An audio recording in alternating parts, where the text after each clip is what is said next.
Hello? Yeah, it's working. Great. Some corrections. I'm not really a coder. I used to be one, but I gave it up for music and art. I have an interest in code, though. That's another question. And I don't grow tea. I only import it. Let's be specific, okay? There's been some great talks so far. And mine, in the light of the other talks, it might be a bit depressive. But it has a happy ending, so that's good. And tomorrow we're going to have a really intense workshop where I'll be serving a lot of tea, probably too much, which I normally like doing. And we will be discussing the possibilities of new platforms that can emerge out of existing models that is already being started by other people. And we will try to first analyze the situation we're in and where we can move it. So yeah, self-hosting the future seems very far away for me. And now comes the depressing part, right?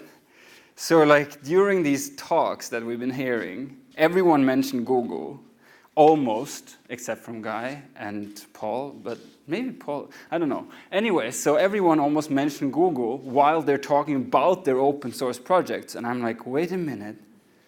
So that's where I started to think, like, so what are we really doing here? Are we really going into the infrastructure of tech? Or are we just building like a cozy open source platform on top of it so we can go and travel around the world and do these kind of things, which I'm doing right now?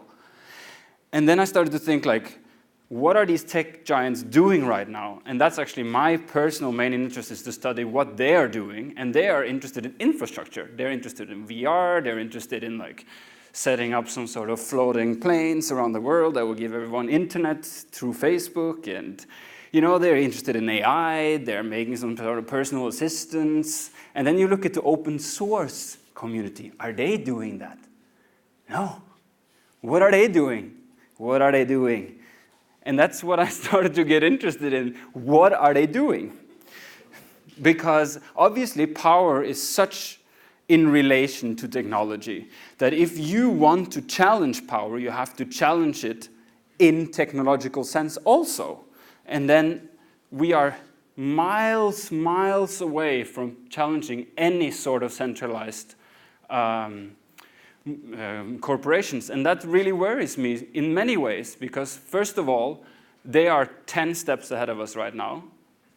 Me as wanting open source, but getting Google, right? They are 10 steps ahead. They're building stuff that we don't even know what it's like, and they are just trying to map out what is the next big thing. It's because we want to be the biggest in that, so when that comes along, there's nobody can like bring any competition. And if we continue this way, we will have even light rented to us, which I think Guy Standing was talking about, which I saw in a documentary about clean tech. There was some guy who was like, yeah, you know what? One day, you know, we won't be selling you the light bulb. We will just be renting you light. And I was like, oh, God, yeah, that sounds terrifying. Like, or great. I mean, it depends how you see it. You could have some iPad, and you can be like, I want light until 5 o'clock because then I go home from my office, turn it off on my iPad, like so on. It could be great, too, you know, just to have everything rented to you. And that's where we're going. Like, we're really just moving into the cloud, moving into subscription-based platforms where you can suddenly have everything coming from subscriptions. And then I started to look into it. And first of all, these are like major cybernetic operations. Like, they're not peaceful, first of all. They might come across as peaceful, but they are closely linked to power, and especially American power. And therefore, I think it should be our goal to try to at least decentralize it slightly. Like, I'm optimistic, okay? Like, I can't see some hacker space somewhere building the next AI. So we have to start somewhere to move capital in the right direction, right? So therefore, let's look at what happened because in a way I consider both Google and Facebook social platforms, right? Even though they're now moving into Alphabet to become more infrastructural businesses that will take care of different things and branching out, Facebook is moving more into infrastructure and trying to reinvent that so they can have like a say about actually what comes before you see some blue page. And yeah, there has been some attempts on like disrupting this. Famously, Elo and Diaspora was two examples that try this. Both I would consider a failure, even though Elo just released an iPhone app, I realized. But I left that a long time ago because I just went there, I opened it up, and I was like, what is this? And I'm being really hard now because this is great energy that was put into it. It was a great effort, but it was just slightly unrealistic. And then what I will be talking about a bit is the newer things that are coming. Mailpal, Sandstorm, Urbit, Ethereum, MadeSafe, Cozy Cloud, and Heartbeat. Some of it more realistic than others, I would argue, but yeah, let's see.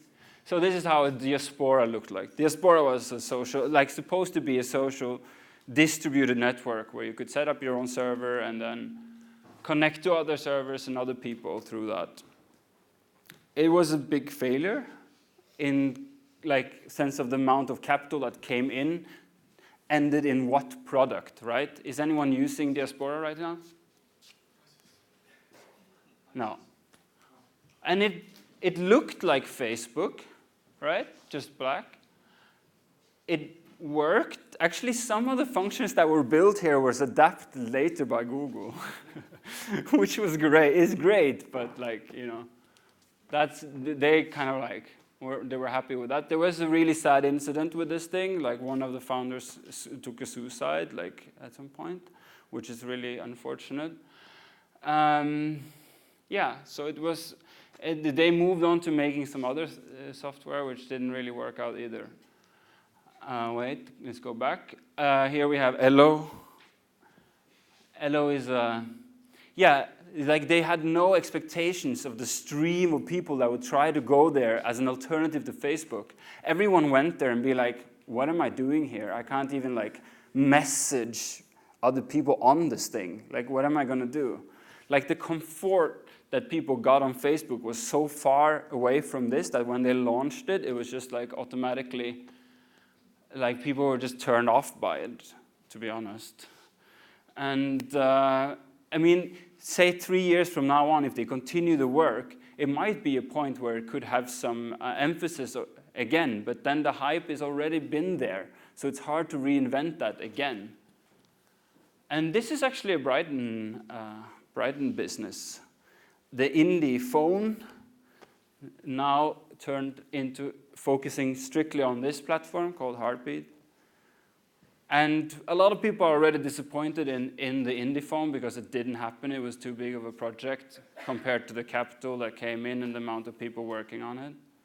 While I agree it was a great initiative, but it didn't turn into something that actually is a product. And I think the problem with this company is that they started too many projects and realized that, hey, we don't have the capacity because they have kind of very strict ways to work. So that requires them to focus very specifically on some projects. I read the testing of this, and it seemed pretty miserable, to be honest. And also, it's built on OS X, which is kind of not really where to go. And it's a software you have to install. It's not in your browser. So yeah, I don't know. I give it the benefit of doubt, though, this one, because it might turn into something great. So here, why it fails. To start with the first one, comfort. Comfort is actually one of the biggest problems with, for example, Diaspora or any open source software. It's you have to be almost technical user to use it. You have to have set up a self-hosted server, install that software, and then use it. And if there's happened something, then you have to know what to do, right? You can't just have a day without your email because your server stopped working, right? So obviously it requires a technical user to deal with it. Then there's the capital, which I think is the main core issue in this, is that in open source software, idealism is somehow not in relation to capital. And many people will hate me for this, but I'm going to say very clearly, because I think capital is our biggest tool towards decentralization. And that might seem strange to a lot of people, because we should all join together and like sit at home in our free time, which we have a lot of, right? And code this great open source software, while there's like a whole office of Google people doing that, like in the hundreds of speed of what you're doing, right? So I don't know. That's, I think, where capital is really important. Capital is so related to speed. If you look at any of the current tech companies, they are obsessed with speed. They just want speed, they want delivery, they want everything to be there for the customers. And it's actually the customers, the free customers, right, who's wanting this. They want it. And okay, yeah, you can get a bit slack. We can go back to 2000 and restart, maybe, to get some sort of open source coming along. But people really value comfort and speed when it comes to the internet. And that's something that is hard to deliver when you don't have the budgets to do so, right? When you don't have the crazy server parks, when you don't have the capacity to build systems that are fast and reliable. Then it's the funding type, because Kickstarter is a great platform. It opened up for a lot of projects, but when it comes to tech companies, which needs funding over time, it often has a curve like this, because you have a hype, people want to build, people want to enjoy, and then at some point, this hype kind of falls off, but the product is not really getting any more capital. So what do you do then, And that's something, for example, Diaspora had issues with, that they couldn't deliver a product on time. Their tasks were too big compared to the amount of people working on it, and so on. And then it's like too diverse apps. Like there's not enough unity for a non-technical user to actually go into this world and use it. And then there's the free versus paid, which is like a nightmare. I'm not even going to go into it. Because how are we going to make... Like everyone wants to get paid, right? To just have a basic living. Unless we get some sort of basic income, of course. But at the moment, if you run an open source project, and you actually would like to pay people for it, then you need to somehow charge for your service. I mean, we're in capitalism right now, So when Google and so on offers everything for free, it's really hard to battle that. And there needs to be a way that we can find some sort of way to present open source to an audience that they're willing to pay for it.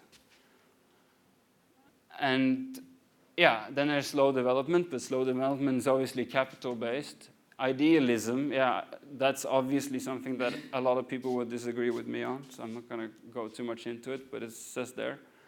And fashionable, that it's not really fashionable. I mean, it's not something that people want to put down their cash on. Like, people put down their cash on a lot of other things, but not on open source software. How it can work, and now comes the positive side, because I got to get into that fast. And that's introducing payment, splitting up tasks and role. Like, don't try to reinvent the whole social network overnight, because you're not going to be competitive. Managed hosting for non-technical users, so you don't have to access. I mean, people would say, like, yeah, but that's not really self-hosting when somebody's managing your hosting. But that is a way to get people to start to use these services. And instead of like being, okay, we cannot use this, we cannot, we have to be so pragmatic. about how we do this because it's ethics and so on. I think the way to go is actually to lure people in there. And then they realize, oh, I'm actually using all this open source software, right?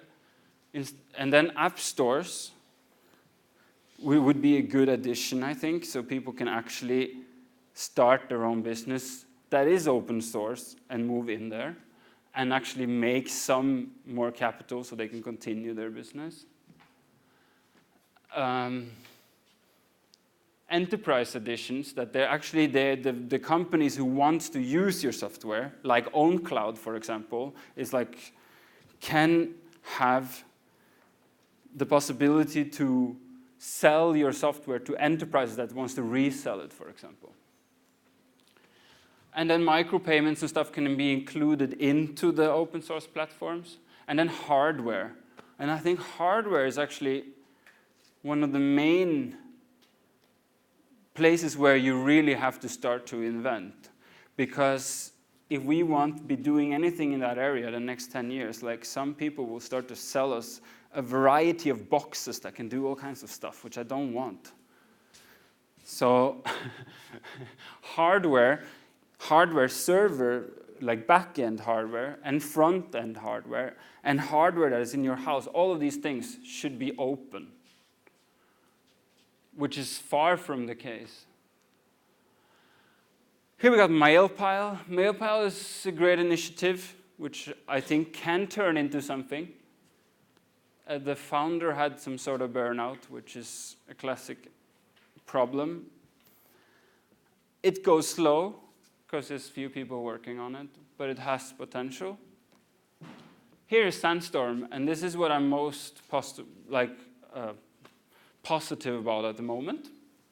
Sandstorm is, they're trying to make self-hosting more easy and more accessible. So they took already all the open source software that exists, and they are recompiling it for this platform where you can just go in, self-host, and install the apps you want.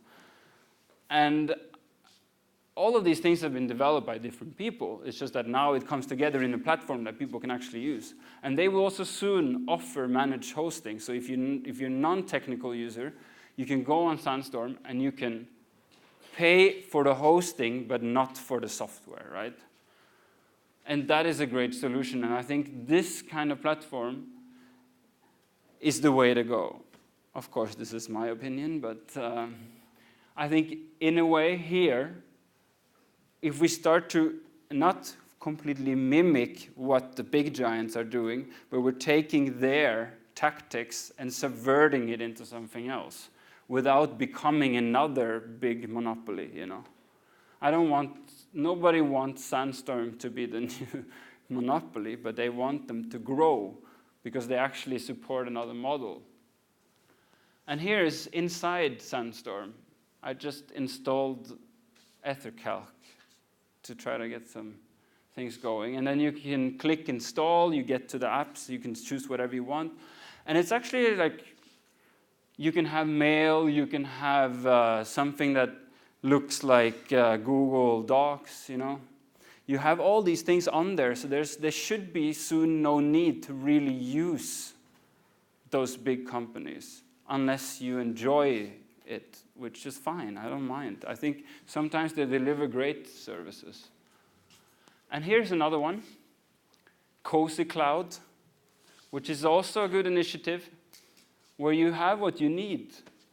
And slowly but surely this can develop into something that we can use, which is open source, which comes from an interesting place and is willing to have multiple actors involved in it instead of one big company. And then let's start to do that with computers. Actually, Google is doing that with the phone. Like Google is making this modular phone, you know, which can turn into something else, let's hope. But yeah, and then this is OwnCloud, which is like a cloud service that you can use also. And this can be installed on your own server. And I think we will hopefully see more of this, which are a bit less skeptical towards embracing the economic side of this, and a bit more relating to how one can use economy in a positive way. This is out.